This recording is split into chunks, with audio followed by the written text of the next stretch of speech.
que eu costumo comparar muito a marcenaria com o nosso corpo humano.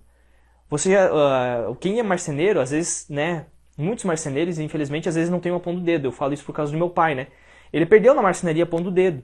E, cara, uma pontinha do dedo faz muita falta. Ele sente muitas dores, sentia muitas dores, teve que passar por uma cirurgia há pouco tempo atrás para corrigir essa dor que ele sentia. Ele não consegue pegar, ele sente falta de sensibilidade, não consegue pegar alguma madeira, alguma bola assim, com aquela mão porque falta a pontinha do dedo. E às vezes essa pontinha do dedo aí da sua marcenaria pode ser esse engasgo que está impedindo você de acelerar as entregas. Então, é uma coisa pequena. Não existe milagre, marceneiro. Existe gestão e organização.